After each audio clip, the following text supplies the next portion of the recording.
The views, thoughts, and expressions of the show are purely satire and do not reflect the host's employer or any associated parties pertaining to the hosts. This is a joke of a show. Do not take this show serious. We are idiots. NFA is the podcast of the day. Got a cowboy and a witch and two nerds that don't play. They're talking about things that make your mind afraid. No censor, they're here to slay. They ride through the airwaves, kicking up dust, covering topics that others might cuss. Get ready for all opinions, no fuss. Cowboy, witch, and nerds, you better trust. Welcome, everybody, to another episode of the NFA Network. My name is Zaga. And I am Nick. And this week, I don't really have much planned. I'm just kind of here. I got a new haircut. What? Why are you hitting me? I want to record. I got ideas. I got topics. You want to record? Yeah, I got topics. But I was doing an episode. Well, you don't have anything to talk about. Nobody cares.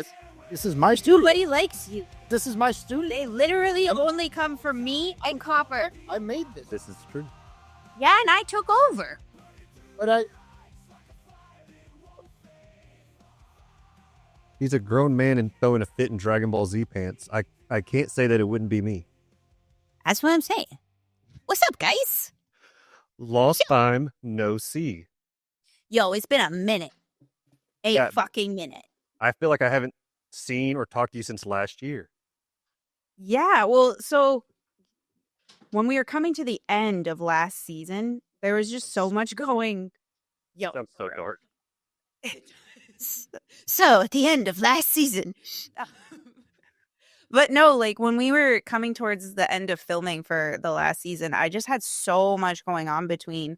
I was starting like this huge project at work, and then with all like the wedding stuff, like the last minute stuff and just everything, I was going 50 miles a minute. So poor Zaga over here was just dealing with me crying on a daily basis. I didn't go full Bridezilla, but it was emotional for everyone.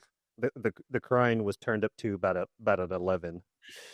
Correct. Because I don't get like, I try really hard not to get like yelly or screamy when I'm upset, but I be crying. I'd be crying a lot. Were you ever called Yelly Ellie as you grew up? Yes. And Smelly Ellie. That was actually the big one. Okay, that's a little rude. I can understand. That can cause problems later down the road. Yeah, it made sense. Oh, I'm a huge germaphobe. When my anxiety and stress are like here, mm-hmm. I feel like Zaga's listening to us behind me and I can hear it and it's messing me up. Anywho, so am I from here? He kind of does. He's like Igor from Young Frankenstein, just in the corner. Yo, that movie was so fucking good. Was it? So fucking good.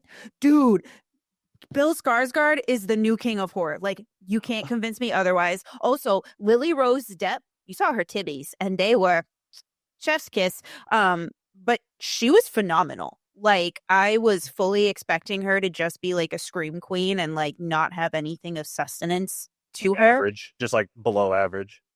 Right. Like, I wasn't expecting anything that great from her. I was looking for more from Bill because I just love him as an actor. And so we're watching it and she's actually like, she definitely got her dad's acting gene for sure. But I'm curious to see her in more stuff because I want to see if she's like one dimensional or if she can do more than one thing. Like if she has any reach or anything like that. Yeah, because I'm just like, I don't know. I feel like her role in that movie was fairly easy. Like, I don't want to give anything away, but you'll understand when you watch it. See, I got two different reviews from it. I got told that one, that you should definitely not go see it with your family. My friend from work, he went and saw it with don't. His new girlfriend, his mom, his stepdad, and he said that was something that was very uncomfortable. And then I have two other friends. It was a married couple. They went and they said that someone asked, well, how was it? They said, well, it wasn't good enough to recommend. And I'm like, See, I disagree. Unless, like, I wouldn't recommend it to somebody I know is like, I don't know, religious. That's understandable. I mean, it is Dracula. But I will say, I thought it was interesting, and Zaga and I talked about this on the ride home from seeing that movie. they integrated a bunch of different stories of Nosferatu and Dracula. So it seemed like it wasn't just a Nosferatu story. They had like Dracula, like different seasonings of Dracula sprinkled in that you'll pick up if you're like into the vampire lore. That's okay. I want to see it anyway. I'm gonna go see it regardless at some point. I just don't know when. And that's what everyone said. Not everyone, but some people said the lore was actually fairly good. And if you're not, and I think Zog is the one that told me that if you don't appreciate cinema, you're not really gonna like this movie. So I was like, you know what? I respect that, and he hasn't steered me wrong in movies for the most part. We usually don't give bad recommendations when it comes to movies, mostly because if we pay to go see a movie and it's bad, I'm pissed. That is fair. I 100% agree. I will say one thing I actually truly did enjoy about that movie was they kept to this. Have you seen the original Nosferatu movie? Mm-mm. I only know of the name and very little of the lore. I don't know hardly anything about it. Okay, that's fair enough, though, because I hadn't seen the original one either, but I had done some research before we went to go see it, and I noticed that they kept very true. So the original movie was filmed in black and white, which Right. makes sense because way back when they didn't have color. So then there was parts of this one that was black and white, but then the rest of it was just filmed very dark. And I really liked how they kept to that, like, it wasn't all black and white because I'm not somebody who can actually deal with that for that long. It's a 2.5-hour movie. I need to keep color. my 80. I need some occupancy for my eyeballs. Like, I will take a nap right here, right now. don't test me. The military gave me a very specific set of skills, and sleeping on demand is one of them. I feel like you also are the one that brings a blanket into the movie theater. Oh, so you're set. You're set. I go. I have one of those like giant like blanket hoodie things, so I'm just like head to toe blanket when I walk in, and I wear like my comfiest, stretchiest pants. Is it to hide snacks? Yes. See, smart. Honestly, if I don't go to the movie theaters and if I don't have, or if I go to the movie theaters and if I don't have my cherry slushy and popcorn with extra butter, I'm typically a very grumpy individual. Because otherwise, why the fuck am I coming here? I could do this on my couch. On a side note, what's the rule for butter on y'all's popcorn? So I'm an extra butter kind of girly, but it's extra butter with an asterisk because if we're going to a place that doesn't have popcorn like buckets, like if there's seepage for the butter to get through and stain my clothes, that's where I draw the line. So if it comes in like, if the buckets are like more like bags or like the boxes where there's like the seam at the bottom and all the butter can come out, that's when I won't get the extra butter. Because I've ruined a lot of clothes. I just hate the fact like when that does happen and I don't know because it's dark in the theater and I go to wipe my eye and like my and then you get butter on your face. Yeah, I know. My eyeball turns into Paula Deen and I get pissed.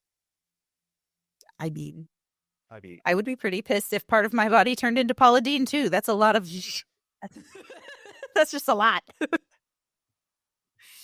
But so, not to completely divert from the conversation that spiraled from another conversation that I can't even remember what we started talking about, but I had an update for you that I thought was kind of cool, because it has to do with my cult life and when I was in my cult.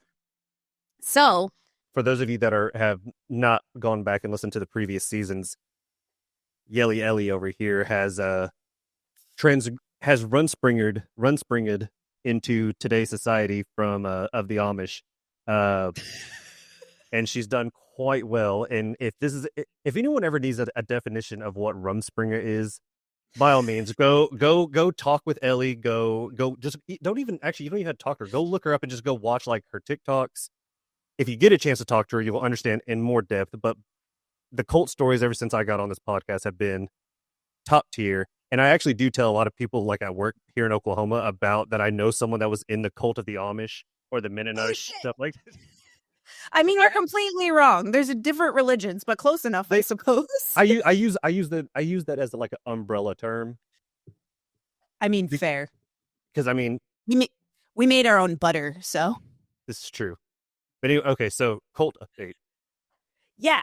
So yeah, just to kind of quickly fill everyone in, because he did get a few key details wrong. I didn't grow up like Amish, not traditional Amish, like the normal sense, or Mennonite, which is, I know a lot about that religion because all of our curriculum was based off of the Mennonite church. Because I was also homeschooled, go figure.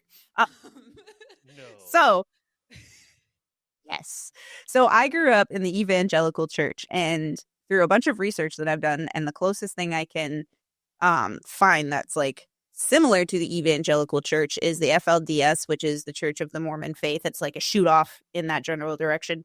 And so I feel like half the time when I talk about these stories, people think I'm crazy or I'm exaggerating. But somebody from my past just left the cult and hit me up. Someone else Rumspringa. Sure. You know what, though? I'm going to give you props because I'm actually really impressed that you know what that word means. Oh, I would like. Well, see, being a movie buff is thank you, Sex Drive. It's exactly how I learned what Rumspringa was, because I thought it was just a made up word, and then I got told they tell you the definition in the movie and stuff like that, and I was like, okay, it was improv. You made that up on the spot. I was young, I was dumb. I believed it until I got a little bit older. I looked into it, and sure enough, it's a real word. It is a real thing inside the Amish community. And then I start TLC. When you get older and you start watching TLC and you watch trash reality TVs or reality TV shows, it's absolutely beautiful. You come full circle. And so Yeah, you really do. And so getting to see or physically talking to somebody that has been in the Amish community and has exited, we'll just say exited. It's a more classy way of saying exited the culture. So if someone hits you up after that, does that make you like the grand poobah of the Amish Rumspringas, or? Well, so it's kind of interesting. So and I don't want to give any details away because I've come to find out that there are some people from the church that still follow me and kind of keep tabs on me. And we'll That's not go. creepy at all. No, because that's what happens when you leave cults. They don't let you go. It's like that song. Every movie. What was that song? Every move you make, every breath you take, I'll be watching you. I'll be watching. Yeah. But yeah, so like this person, we were homeschooled together and our families were fairly close. They had no idea that my dad was their dad's like only friend and vice versa.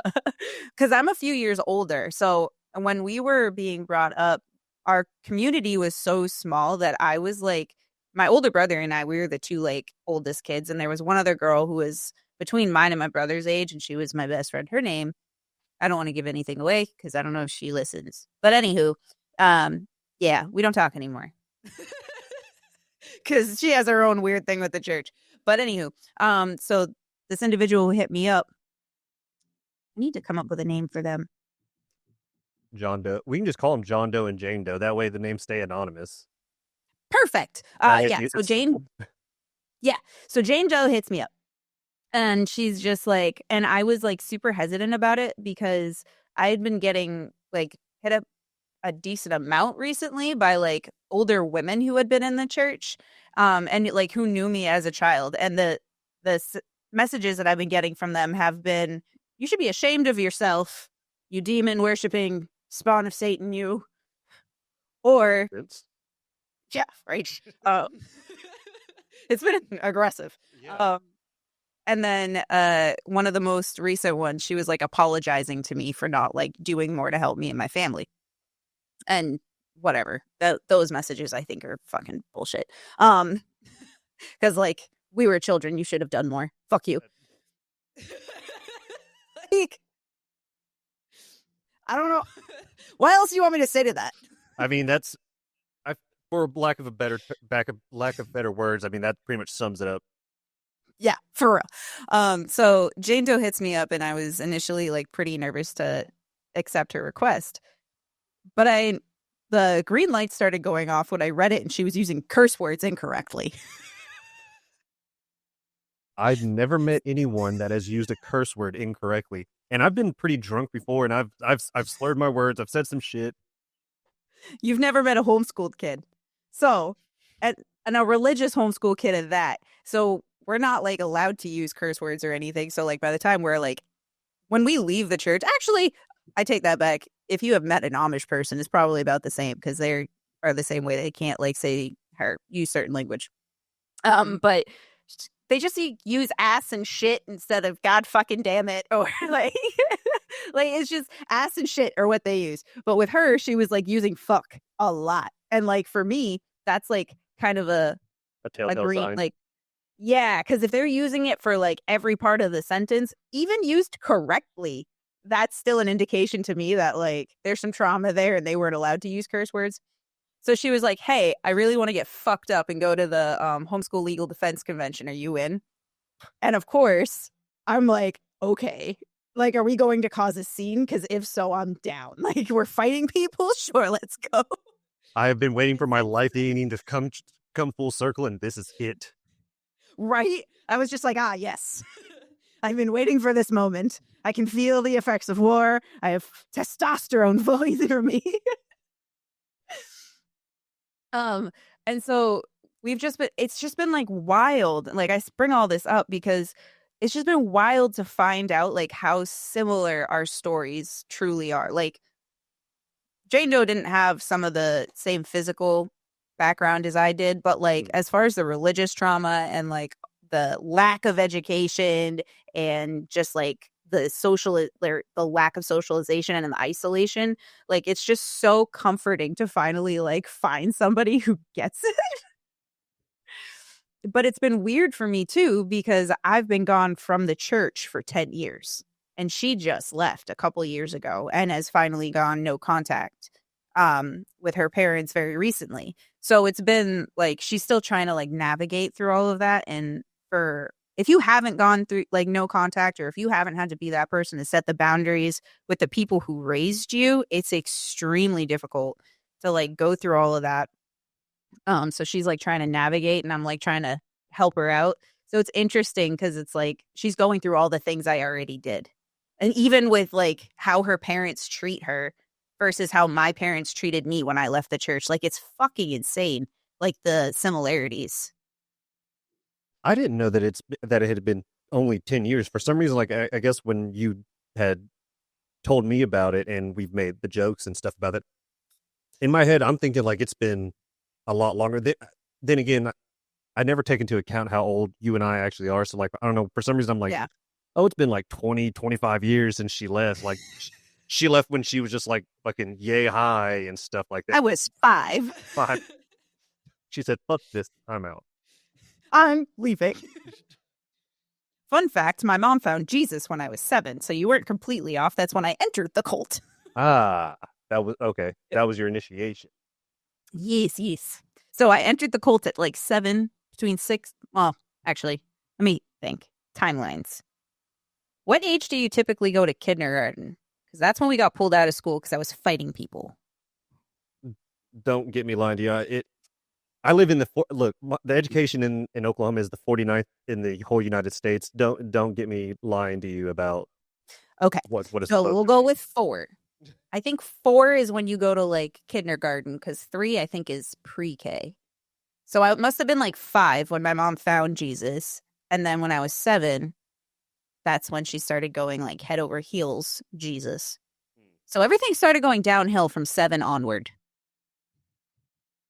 And then by the time when I was 19, I left that cult. Like I left the cult, and then I officially left the church, like Christianity, Catholicism as a whole, at the age of 25, because I'd been going to a Catholic church for a hot minute. And then I did a whole bunch of other Christian churches because I wanted to figure out what flavor of Christian my family was. Come to find out, most Christians are actually pretty cool. My family and whatever the fuck the evangelical church is just screwed up. There's too many subgenres to fucking. I'm fine with subgenres being in music, movies, television shows. Religion is the one that always fucking confuses the ever living hell out of me, and they get more aggressive as the more you dive into them. Because I don't know if you know what's like Southern Baptists. Yep. So we went to a Southern Baptist church for a hot minute. It was actually a lot of fun. but they are also like, they can get crazy. Yeah, that's very prodded down, like in my neck of the woods, and so it's Well, I was never part of it. I personally, when I was younger, was forced to go to church, which I'm assuming it was a Christian church. I don't remember it. I do remember that I was kicked out of, on a side note, I was kicked out of my grandma's church and asked to never come back again because I can't believe I've never even told this story yet. You'll get a kick. Oh my God. Yes, I will. I love when people get kicked out of church. I was spending time with my grandma. She used to go to church. And she took me. I went to Sunday school. She went to her Bible study, however long it's supposed to be. And I was sitting there and I was talking with the other kids and stuff like that. And the teacher, or whoever the hell their title is, had said everyone to come sit down, and I was still talking. How dare you? Yeah. For lack of a better term, she had told me to pretty much shut up. She used a very much more respectable term or way to tell me that I had to be quiet. And I allegedly, I don't know how much of this was true, but I looked at her and said, I would rather talk to the devil than talk to you. They wasted no time. They yanked me up. They took me to my grandma. They said never to bring him back here ever again. But fun fact, fun fact that I do love about Christianity is that they are very forgiving because they always send me a birthday card every single year. They have not missed a single one.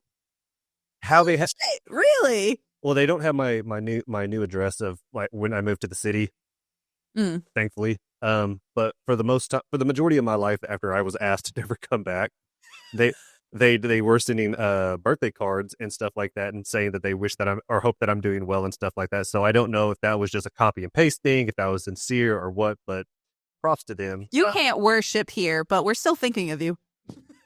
You know, Peace be with you. Yeah. And I guess a lot of people after that thought, ever since I touched back into trying to dive into my Irish heritage and stuff like that, everyone was like, oh, he's gonna start going back to church, he's gonna go be a Catholic. And I'm like, pump the brakes. Nope. I just drink, I curse like a fucking sailor, and I have zero desire to ever step foot back into the church. And if I ever do get married, it will not be in a church. I refuse. Not gonna happen. It's not worth it. I don't even want pay the pastor. Well, see, my thing is like, I don't want to pay like a priest or a pastor. I want to have one of my degenerative friends. I will pay for them to become an ordained minister, and they can officiate me right there. I'll do it. I would pay you graciously to do so, because if you don't do it, then I'm just going to go to Vegas and have Darth Vader do it. Yeah, no, I'll do it. I'm down. Now, and I'll even do it as a hand fasting ceremony, which is in line with our people's beliefs of the Irishmen, because a lot of the witchcraft I practice is actually from our motherland. So if you actually want to get down to the legit religion of your people, joke's on everyone who said Catholicism, because it's paganism. And that's where a lot the old gods. And that's where a lot of the holidays that are celebrated here in the United States was from paganism. Congratulations, you stole everything just like the white people did to begin with. And I am said white people, I can say that. It's true. And we were also one of the few white people that were enslaved. So, go us! Yeah. I don't like bringing that one up because then I get told, well, let's talk about the severity. I'm like, I'm not going to do that. You know what? Here's your W. It's shitty. It's a shitty W. But I don't want to compare apples to oranges. I'm not going to compare apples to oranges here because I'm in a lose-lose battle here. Oh, yeah. No, I'm not saying that we're like above anyone or anything. I'm just saying we can empathize. We can just empathize. And also the potato famine. Oh. I still like Which I was, well, it's because they're delicious. But I learned recently that the reason for the potato famine was because I don't know the full history, so don't quote me. But from what I can recall from the 20-second TikTok video I watched, it was some lady who lives in Ireland. And she was like, yeah, no, we had a potato famine because they tariffed all our shit. We couldn't import anything, and all we can grow here is potatoes. And that's what ended up forcing them out of certain highlands and whatnot. Nobody lives there anymore. And they're crazy mountain people up there. Yeah, see, I've never looked into the potato. potato famine either. Obviously, that's something that you learn regardless, whether you be Irish or not. You've always heard of the potato famine. I was, Mostly in regards to jokes against us Irish people and our love of potatoes. but I've always heard like it was. I didn't know. It makes sense that if there were the tariffs and nothing was coming in or out, and all you had to, if you were poor and you were a potato farmer, and that was all you were able to do. But if it wasn't exporting, you're not making any fucking money, and they're just sitting on that bulk. Right. Because what are you going to do? Sell potatoes to your neighbor who also grows potatoes?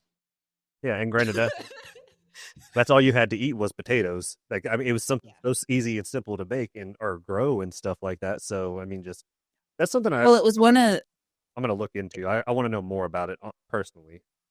Yeah, educate me, because I can never, like, focus long enough to actually look into it, because it's always been something I'm curious about. But I do know that it's just one... So potatoes are just one of the only vegetables that... And, like, one of the only crops that can be grown in Ireland because of the harsh weather conditions, because they grow underground. They're a root vegetable. I could do it in Oklahoma. We have harsh winters. Yes, you could. I'm not gonna, but I could. But you could make, like, grow your own potatoes and make vodka. Okay, now we're on a whole different topic. That See? Because I've made beer, so, like, how hard could it be to really make vodka? I don't know. If you got a decent potato. I don't know. I went to jail 3 times. I never learned how to fucking make any kind of. Oh, we don't know about that one either, do we? You've been to prison? Not. There's a difference. I've not been to prison. I've been to jail thrice. For why? All the same reasons, because I'm an idiot. Were you drunk? Yeah, all 3 times. Yeah. But it was not public intox. I wish it was public intox, but it was not. DUI. Yeah. But I will say Blitz. the second one should have never counted. The second one I blew right at the limit, and then I hit below the limit when I got to the station. So that one should have never been on record. Nonetheless, I was in the wrong. I should have never done it in the first place. I don't. Should have planned an Uber. And see, now everyone thinks that I try to preach to them, like when we all go out, or if I know somebody that's going out, I tell them, like, make sure that you guys either have someone to drive you or have an Uber set up or something like that. They're like, oh, well, you're all righteous and stuff like that. I was like, I know, I still go get fucking drunk too. I said, but I just have I have a plan. I have a plan. I was like, I got lucky, thankfully, on my accounts that I didn't hurt myself. And the major thing is I never hurt anybody else. So that was the big plus. And so, and I understand, like, alcoholism is a very big thing here in the United States on top of that, especially with as hard as times as have been. Oh, for sure. I was a degenerate in my fucking 20s. So my 20s are now being redone in my 30s with better fucking wisdom. But And more money. In a sense, yes. I stay at home. I drink at home. But, We go the more cost-efficient route. We get fucked up on the cheap. yeah.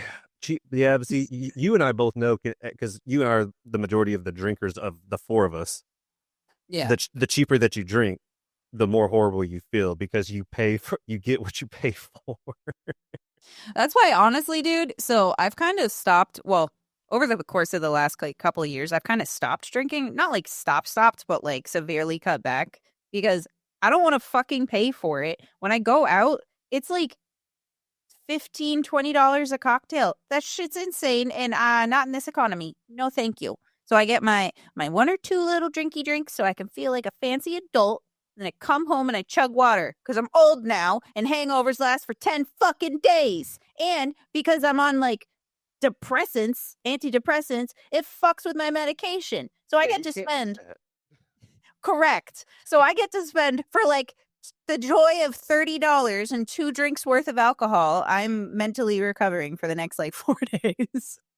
I did hear when I was getting my haircut, and someone had come in and said that when they go out to drink, while also taking Tylenol, like before they go to bed and they chug water, because that's just the go-to. Charcoal.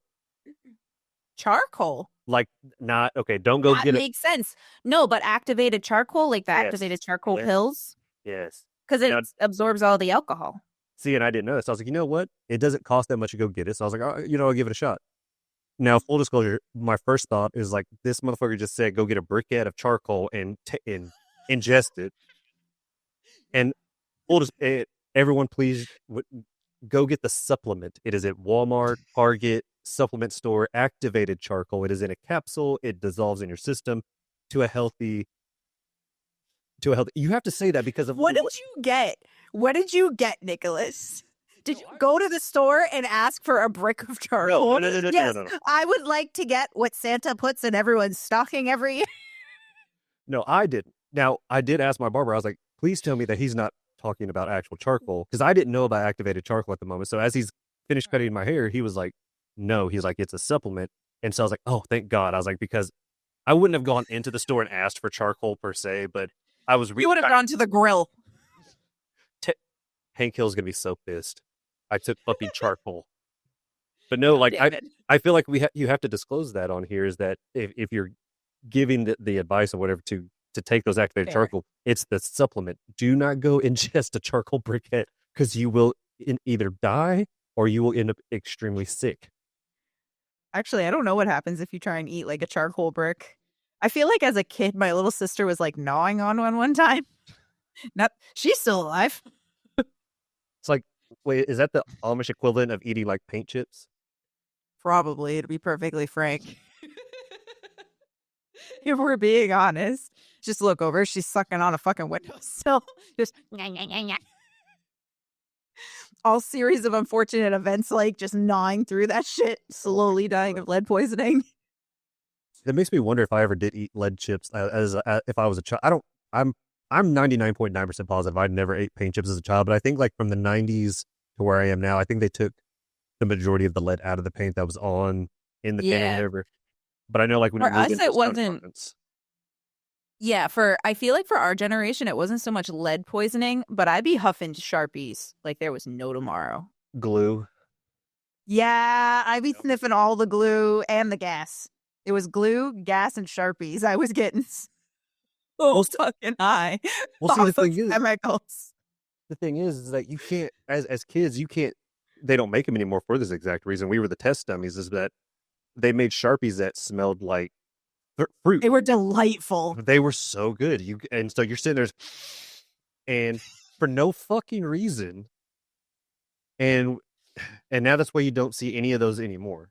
Like that's No. just Because you know what it was? It wasn't like they were specially shaped markers or like had any identifying part of them to let you know that those markers smelled nice. They looked like every other marker, and you only knew that they smelled nice when you're in the middle of coloring, and the next thing you know, you're getting a waft of banana.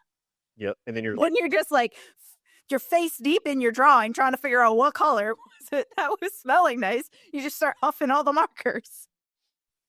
he really. Usually what happened. We had the markers. We had scratch and snit. Like it was a failure from the get go. Let's be honest. It really was. Half of our candy looked like fucking ecstasy.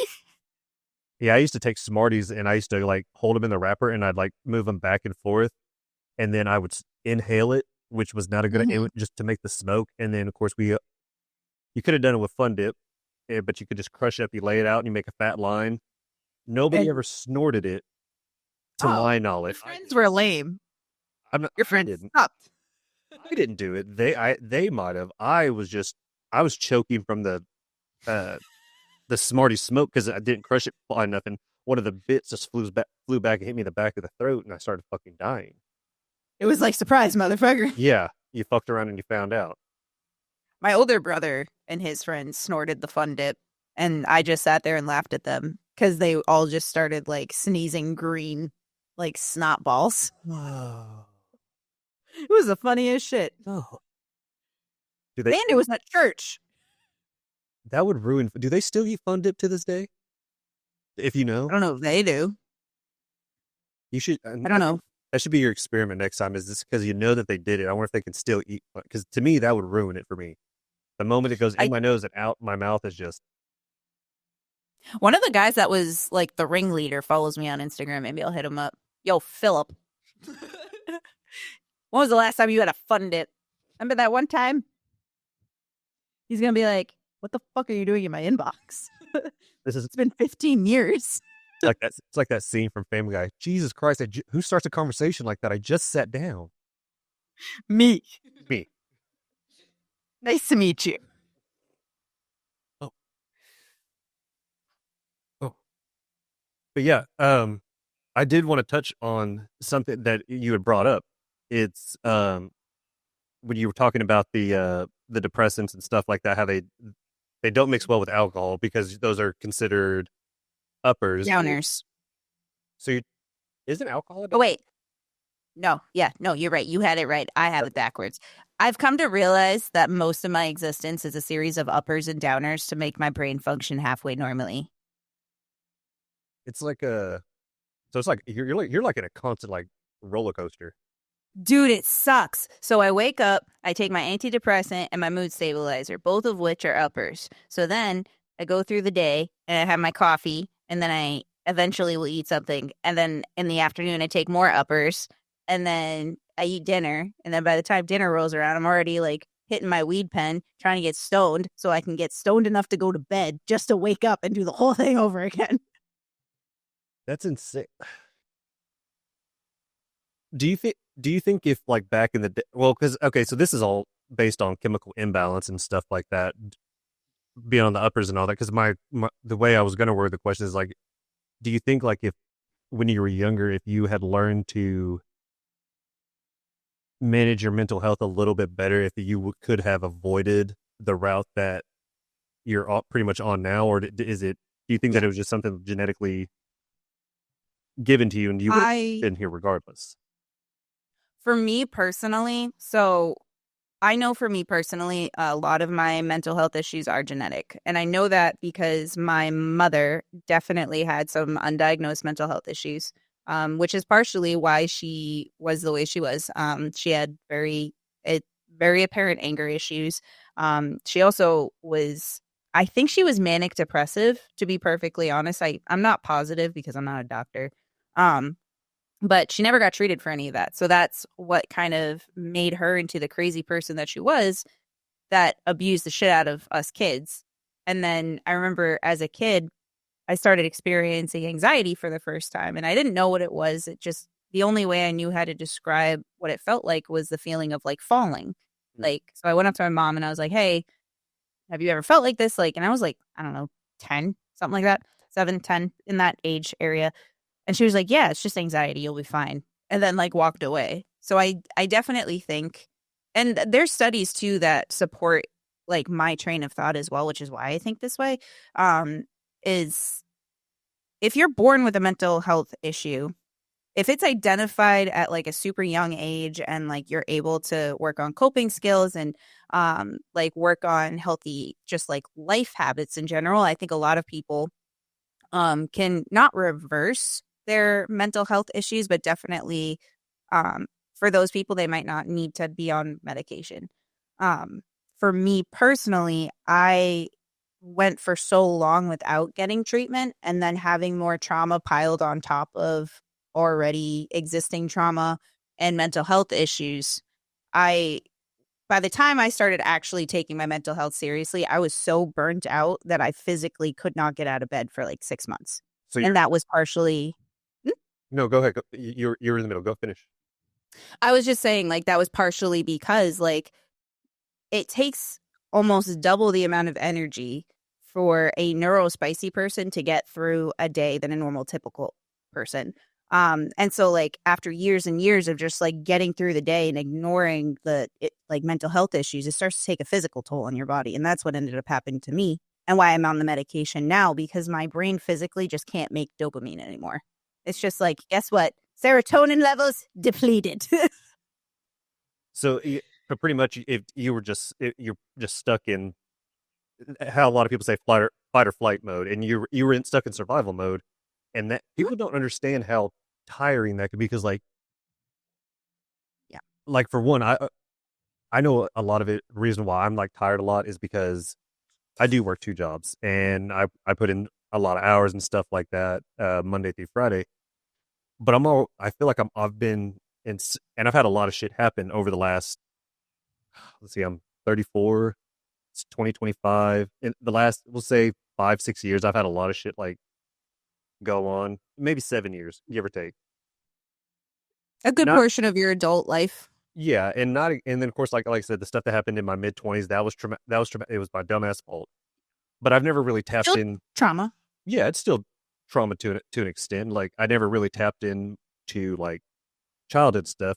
That might be down the road. Maybe I could avoid it. Maybe I could just compartmentalize it and go about my day. But everyone always asks me like, "Why are you so tired? Why are you so tired?" Like you drink these energy drinks, you drink coffee, you do this, you do that, and you're always tired. Like you pass out during movies. You're not any fun. I'm like, I am barely even a person at this moment.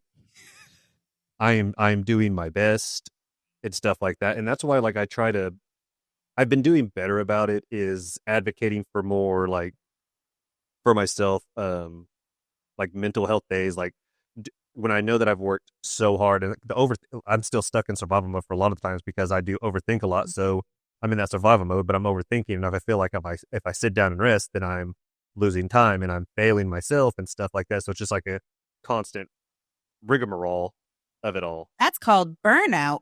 Yeah. And so like You're in a burnout phase. and I'm doing my best. Like I do my best, like to get by with, and I say get by because I don't want to be on. I get any medication because I want to see if I can.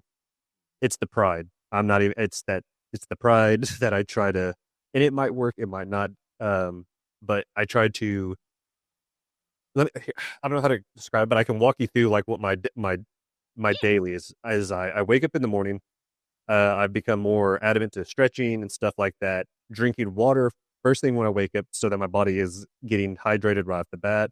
I stick to a routine that way because I'm a stickler for time. And so like I know like I have this amount of time. I need to leave the house by this time so I can make it to work by this time. And then I do this for other activities. It makes me feel like I'm in control.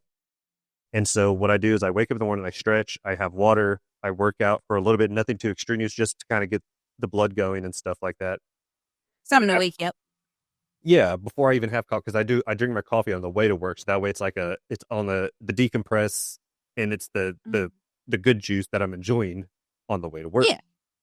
But after I get done working out, as I'm brushing my teeth, I mentally I make it a goal to at max tell myself 5 things that I'm grateful for, and at a minimum 3, because some days are harder than others and stuff like that. And so I try to remind myself that you've come this far, so you've got this, and this, and I try to get myself into a good headspace and go from there. Some days are better than others. Obviously, that's for anybody.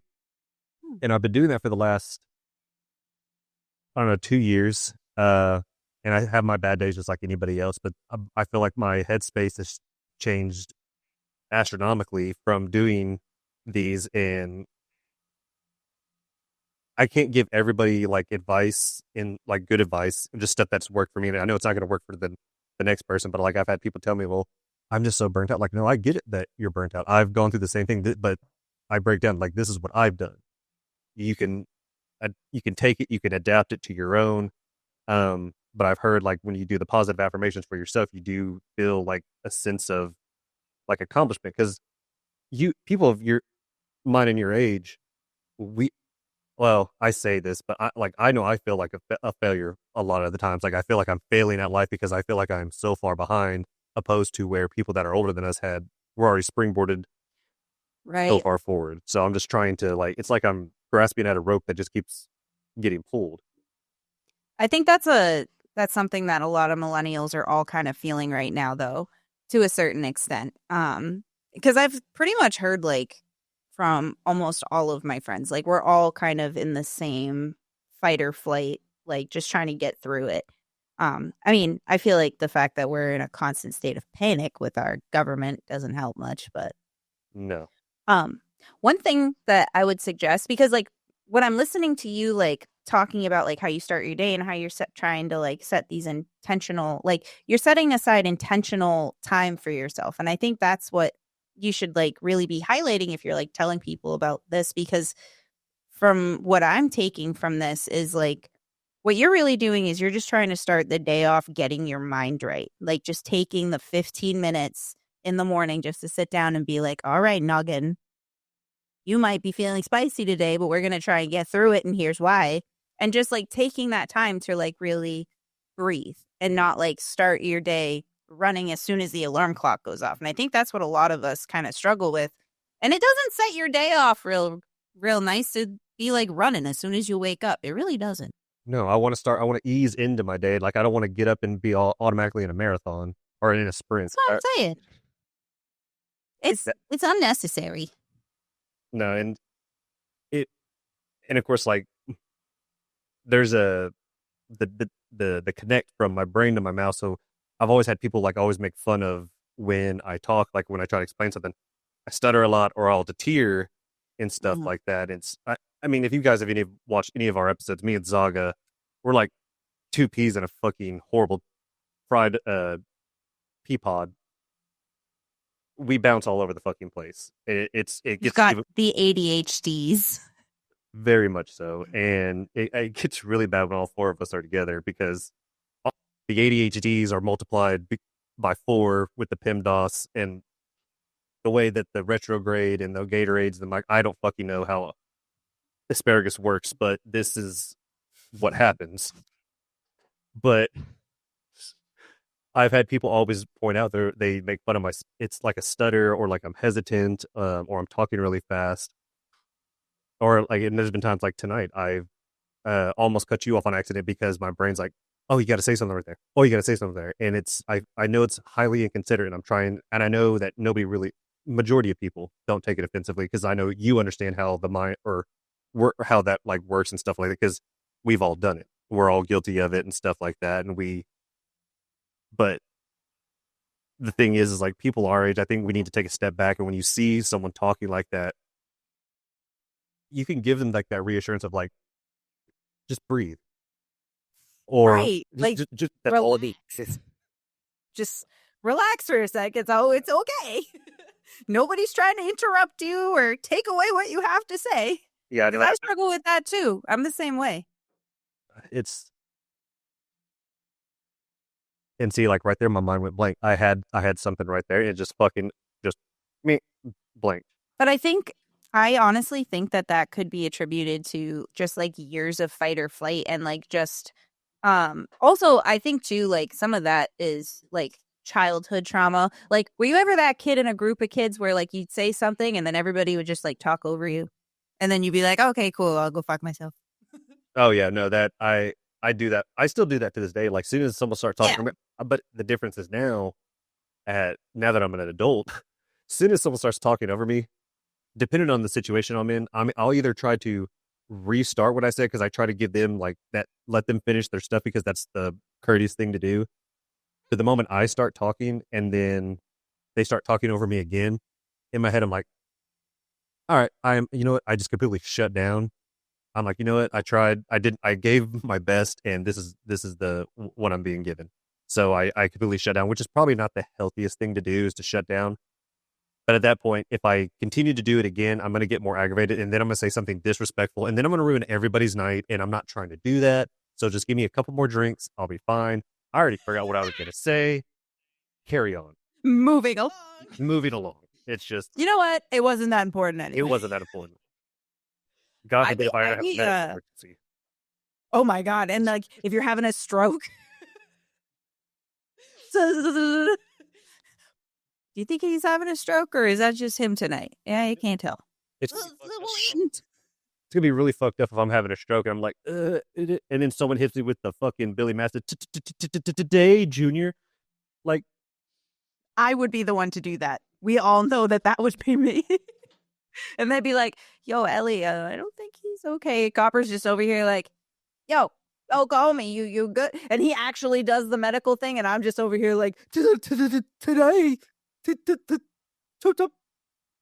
Making fun of how your face is like half contorted. Well, you know, it's like that scene off of Ted. Well, you know, you kind of fucked me up when you put your stuffing back in. I kind of drooled on myself there for a second, honestly. That was a pretty good impersonation of Ted. I'm gonna give it to you. Yeah. But see, the thing is, I think out of everybody, that if they were to make fun of me when that happens, I think you're the only person I'm gonna be like, you know what? It's fine. She thought this was a joke. she's already apologized. She put the medication in a spoon and she slingshotted it while I was in the medical room. Everything's Gucci. We're fine. Because as soon as I realize it's an actual medical emergency, then I'll do helpful things. But until then, I'm making fun of you. And as fucked up as it is, I feel like that's our mindset. It's just we take everything as a joke, and I mean, such is life. Life is a joke. So If you can't laugh at the state of affairs in America right now, what the fuck are you even doing? if people aren't laughing at the state of affairs of what everything is going on in the world, I don't want to talk to you ever because you're probably as dull as paint, and I feel like it's not going to go well at all. Like I'm going to be bored for the most part, and I've been told before, like I'm hard to, allegedly I am hard to talk to. I disagree because I feel like it's the company that I'm in. I was gonna say you're like a golden retriever. I'm not sure who couldn't talk to you. And I don't know. I've tried. My thing is like if I talk to somebody and I feel like you can probably contest to this, is that if you're talking to somebody and you just get like this bad vibe, like even if it's just like a little off, you're just like, we're not gonna click. And I've had that happen, and unfortunately, it's happened with a lot of people over the last few years. And it's nothing personal. It's just I can just tell that we are not going to springboard really anywhere in this conversation, nor a friendship or anything like that. And that's nothing against you. That's nothing against me. Just the wavelengths off. And I if you can't respect that, that's on you. And at that point, you can go fuck yourself because I try to be nice. I mean, to be frank. And honestly, I've been starting to realize, I think that's like the sign that we're adults now. Like we're not just making friends with everyone. Like we're choosing who we want to spend our time with. And I think that right there is the actual sign that you're an adult. Well, we're putting and props to us, by the way, for doing it, is that we put our peace, we're actually prioritizing our peace. And a lot of people, Yes. I've been told, you're just being selfish. No. No. We have one of the very big words I've learned, and you've given me credit for this, is we have all started to understand what boundaries are. And boundaries, and see, a lot of people can't respect boundaries. And the thing is if you can't respect it, that is on you. I didn't do it to attack you. I did it to protect myself. I need you to respect that. Your perception of my boundary is on you. It is not my job to control your perception. And that's where people get a lot of shit twisted. Mm-hmm. And I even said that I had some situations recently come up where I had to have some like hard conversations with an individual. And he kept on trying to be like, well, you said this and you said that. And I'd be like, no, I said X, Y, and Z. Verbatim, X, Y, and Z.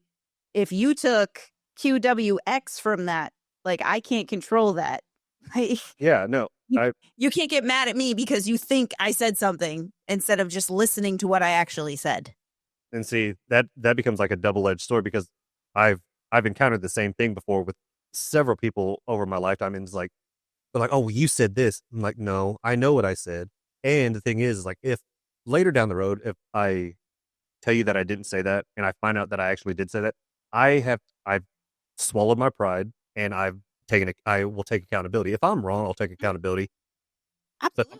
But if I'm not in the wrong, I'm to an extent, I will state my case, but I'm not gonna defend myself from sun up to sundown. Like no, like I'm not gonna waste my time. I'm not gonna waste your time, nor the energy to do it, because I think it's pointless. The moment you start telling me, "Oh, well, you said this. Well, you said this. Well, you said this," I've mentally checked out. Right. Like I've already decided whatever it is that you have, like, unless you're saying exactly what I remember I said, then I'm not going to listen, because I've already determined that your argument that you have against me is something that you have already made up in your own head because you weren't listening to what I said in the first place. And I've also started to realize too that if somebody can't respect your boundaries that you've put in place, and they can't encourage those boundaries, knowing that it is for your mental health and your sanity, then those people in general have more on them that they need to work on than you do. And it's because that says more about them as a person than anything else. Like if my best friend came to me and was just like, hey, Ellie, like, sorry for the short notice, but I can't hang out tonight. Or if she came to me and was just like, hey, you do this thing like all the fucking time and it triggers me for whatever reason.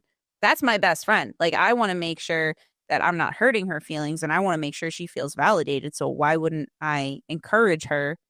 Especially if it's something, it's usually the boundary setting that I've heard recently has all just been like wicked simple shit. Like it's not like we're asking like a fuck ton from people. You know what I mean? Usually it's just, please don't call me after 10 o'clock. I'm putting my phone on Do Not Disturb. Please do not text me on my off time if you are my boss. That is rude.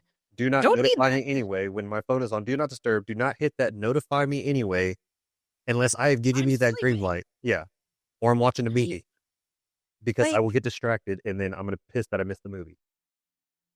Usually mine is like because I've been putting my phone on Do Not Disturb while I'm at work a lot because my ADHD has been insane. And if I look at my phone while I'm working, I'll look away from whatever it is I'm doing and then an hour will have passed and I'm not sure how it happens. The squirrel moment, the disassociation, it happened so fast. So swiftly. How did I get home? Did I eat lunch? Literally. How did we even get here? Where did my dog come from? Yeah. I've been there. It's and just one last thing to touch on the whole boundary things is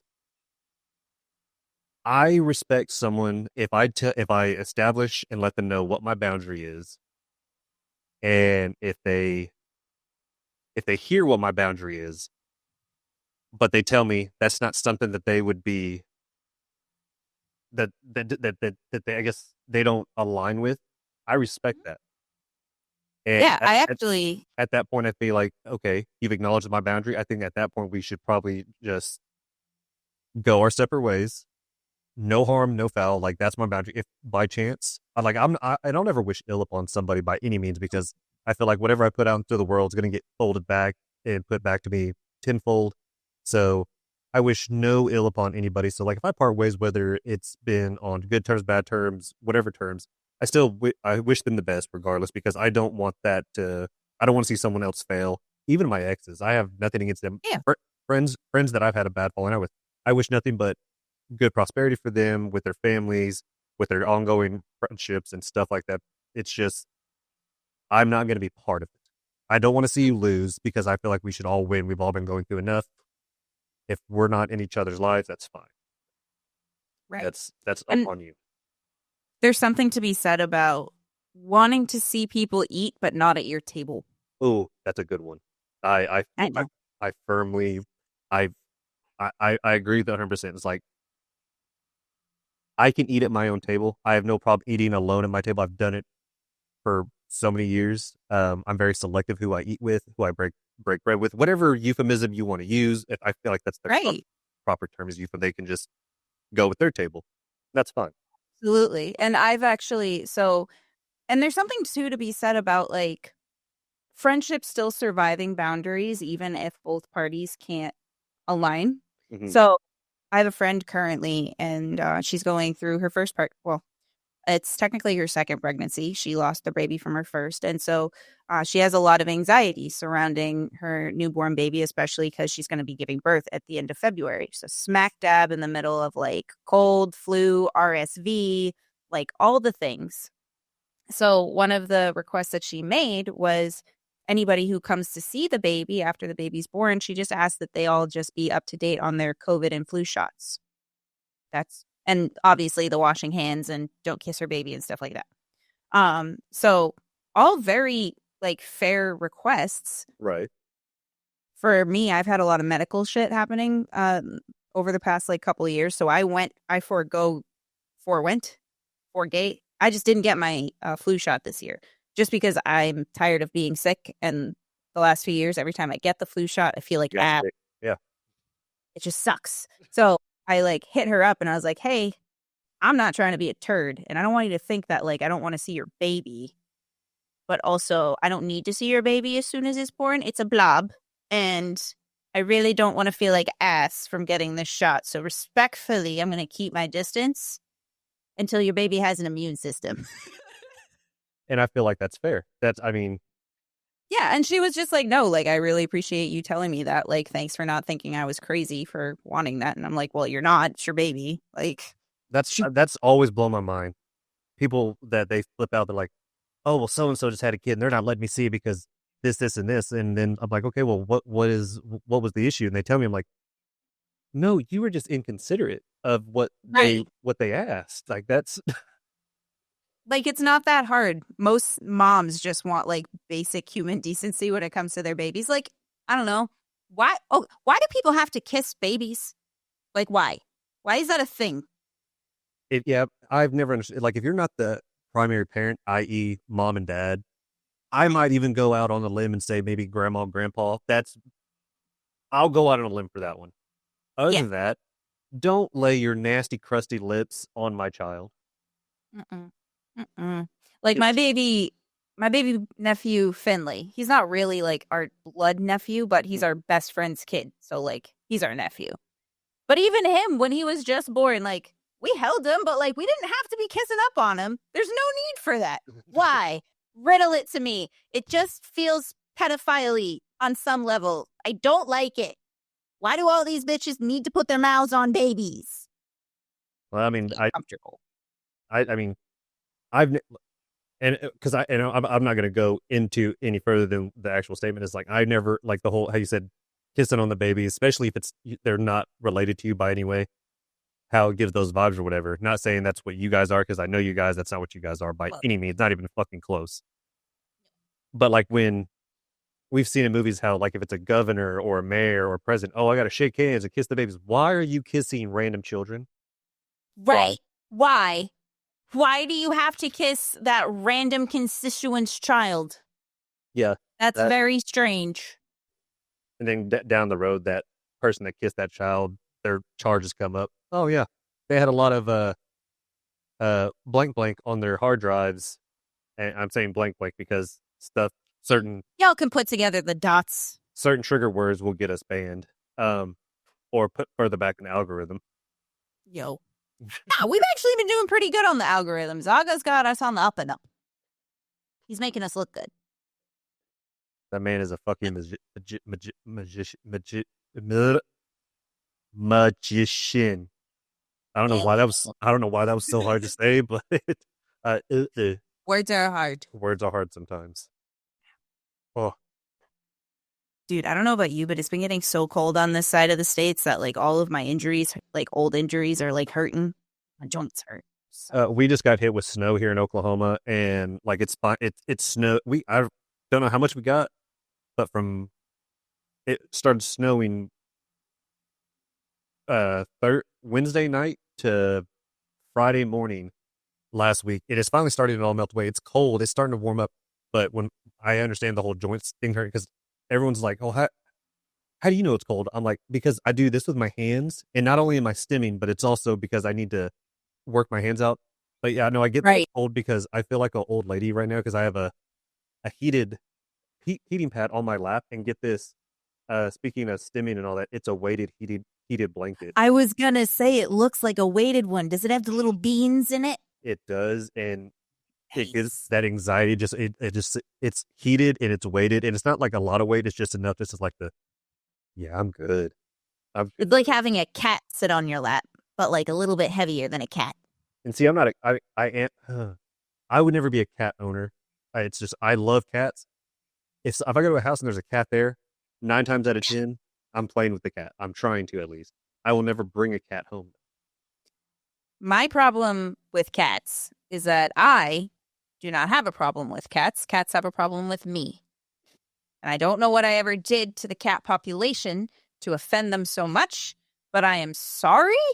I just want to love you and give you pets and treats. So I don't understand why they hate me. I think it's because I constantly smell like dog. The worst enemy. Yeah. But I also litter boxes. I don't like the idea of having to clean a litter box. No, that whole ammonia smell, I'm out. Yeah. No. it triggers some PTSDs in me that I just can't.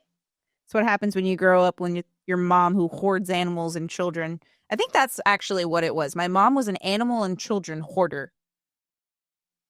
We had a lot of dogs and a lot of cats in a very small house with a lot of people. I don't know if you can say child hoarder on an episode because that does not sound. Well, she wouldn't stop having kids. Oh, okay. For some reason, when you said child hoarder, I'm like, so was your mom just like, oh, Yes. I like this one. I like this one. I mean, we were at the grocery store a couple times and she accidentally like scooped some other kids into our family that weren't part of our family. That's happened in the past. Then she was like, oh, you're not mine. I was like, oh, this isn't good. No. Oh no. I could just see like the trauma response from a kid is like, who the fuck are you? Who are you and why are you touching me? Where is my mom? Just look over some grumpy lady just looking for a kid. I always got told, oh, they'd return you. Don't worry. Like, that's not encouraging. Yeah, you know what? My mom always said that too. And I was just like, I just pray that they take me. Let them. Let them. Fucking take me away. Oh. But I think, what are we at? On an hour now? Hour 10? Yeah, we're at an hour 10 now, so I think it's about that time to wrap it up. Yeah, I got to go get my dinner started. What's on the menu? So my algorithm on Facebook has changed to where I get a whole lot of recipes. I made a homemade well, I say it's homemade, but I made stromboli for the first time last night. Oh yeah, I saw the picture. It looked really good.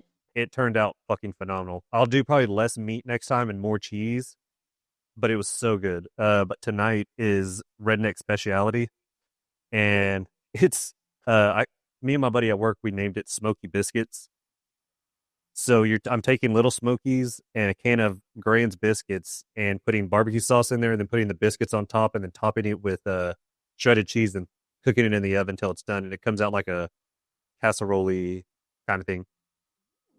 But what I'm more excited, I'm glad before I hop off of this is I like to make I make desserts and stuff like that often, and I came across one, and it's like, I don't know if you've ever heard the term dump cake. Yeah, I love dump cakes. So simple, so good. So I came across another one. So much butter. So much butter. I don't know what this one's called. I'll come up with a name, but it takes 3 cups of cinnamon toast crunch, apple pie filling, 2 cans of croissants, cinnamon sugar mixture, apple butter, and regular butter on top. And it just looks fucking delicious. It's gonna have the cinnamon toast crunch on the bottom as the crust, and then the pie filling, and then I'm so excited to get this fucking going. It sounds like diabetes and I want some. You need to send pictures to the group chat. Oh, I will, because if Copper's overseas, I want him to get I want him to get more hungry off the rations. Oh yeah, he'll be pissed. I love you, buddy. I miss you, but I'm gonna eat well. I can't eat in unity with you off the rations. We should do that on an episode while he's gone. Like, we actually know he's gone. Just one, I know that you've eaten your fair share of rations in your lifetime, but I feel like we should actually no. There's some pretty decent MREs I would actually eat again. The chili one's pretty good. I've heard that. I heard the chili is really, really fucking good. But I feel and the lasagna. That was another one. But I think we should all get one ration and eat it. We should do that like around Thanksgiving. Is that we should have one ration apiece and eat it on Thanksgiving for Copper. I'm down because he'll be in Africa during that time. We can do it in solidarity. There we go. Yeah, unity and solidarity for Copper. Rations for Copper. Rations for Copper. But on that note, right. I think we're going to wrap this up, guys. This did not go as a dumpster fire as usually as what Zaga and I do. For some reason, me and Ellie have a little bit more demure. And I think the tracks align and it kind of runs a little bit smoothly. Were there different topics throughout tonight's episode? Absolutely. But that's what a podcast is for. Correct. And we honestly, we stayed to like 3 topics, so we did pretty good. I didn't count, so if you were able to count that, thank you. That's really good. I actually didn't know that, so we didn't bounce. Yeah, we did very well. I'm proud. We bounced around, but we bounced around within our topics. So we did a good job. I'm here for it. Mhm. But in saying that, thank you guys for coming in tonight. Thank you guys for listening to us ramble. And the only bit of advice I'm going to say is be wary of which cult you join. Facts. Don't just be joining cults all willy-nilly. No. Also, Look into- take time for yourself and your mental health. Absolutely. Take mental health days. Practice mental health exercises at your own home, whichever works for you. Look into them. They are a huge beneficiary for you. I promise you, in the long run. I wish I would have done it sooner. Yep, 100%. All right, y'all. Like Nick said, thank you so much for joining. It was good to have you here. And we'll be back again sooner rather than later with another episode of the NFA podcast. Love you guys. Good night.